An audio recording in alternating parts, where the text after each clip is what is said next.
thank my friend from Texas. I'm so thrilled you're hammering this point. These are people's lives, as you were saying earlier. We just were having a hearing in a crime subcommittee, and an article was introduced that said there's more drugs that come in through public ports than there is illegally across our border. Well, my friend has been involved in enforcing the law as a state prosecutor. There is no one that can tell you how much in the way of drugs we're missing.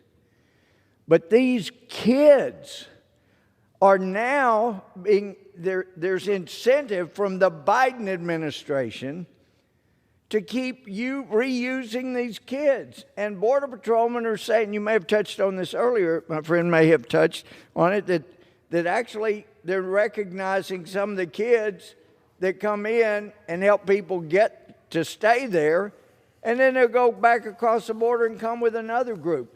It's bad enough that this administration is luring people up, and especially children, to their detriment.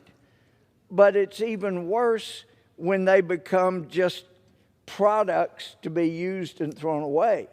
And when I've been standing there all hours of the night, seeing the long line of people being in process, and Border Patrolmen are asking their questions, and at the opposite end where I would go, there are people passing kids around. Who's going to be the mother? Who's going to be the father? Do you want this kid? I'll take the kid. You can see them. Who's going to take the kid? It clearly the child didn't belong to any of the people there. And multiple times I've seen them looking at the address that the drug cartel gave them, and they're supposed to turn that over to Border Patrol, and then ICE ship them, or HHS ship them where the drug cartels want them to go, and they're switching addresses. I'd rather go to that one. And then they tell the Border Patrol, this is where I have a relative, this is where I want to go. And the Border Patrol said, that's why the drug cartels call them, us here in the U.S., their logistics.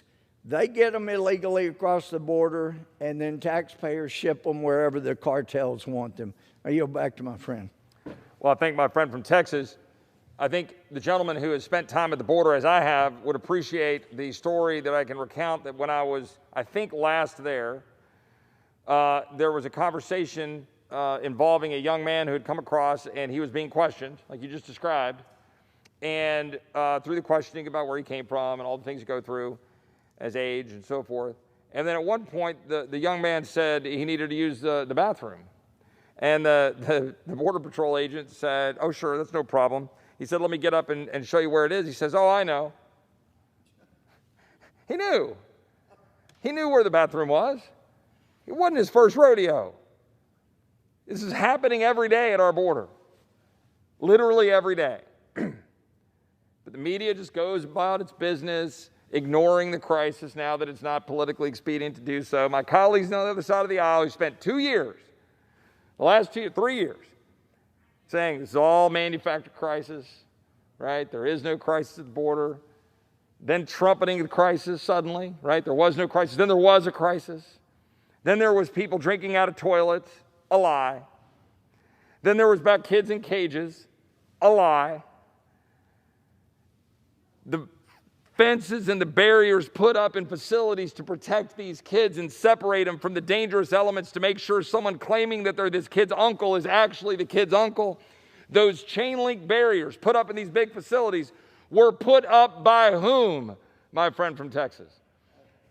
That would be the Obama administration, although now we have some being put up by the Biden administration. And that is exactly correct.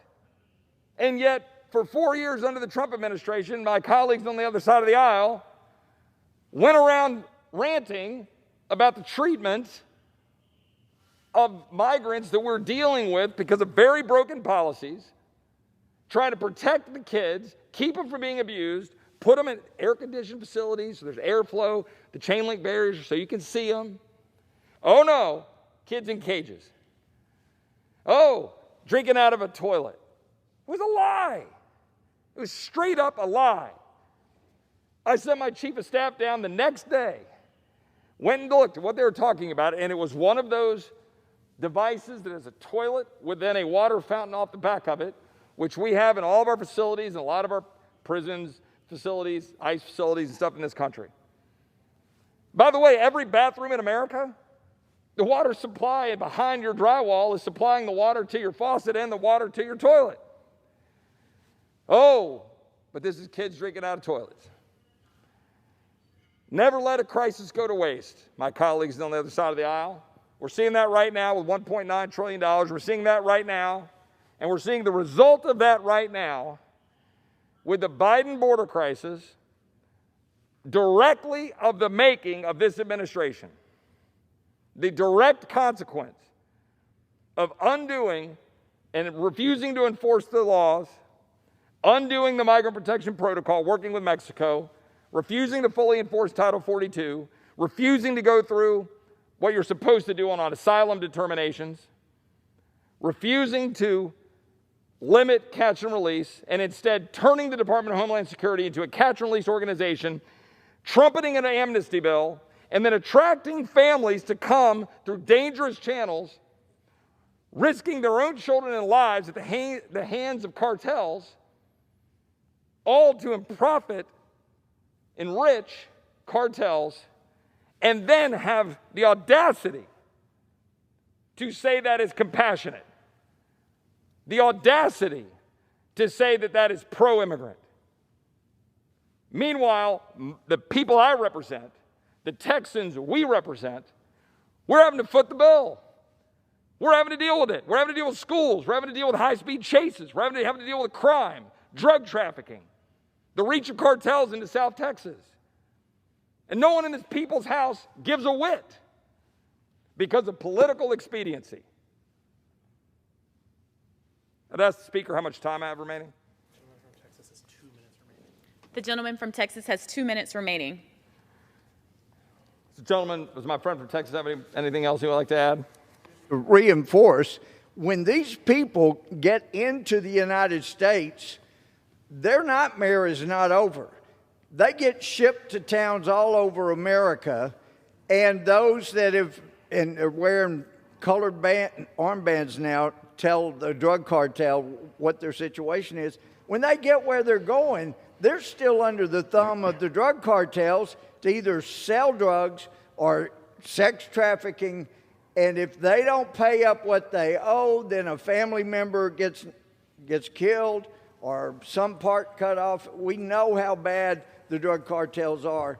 So it didn't just end there when they got to America. That nightmare will continue, and this administration is all part of that.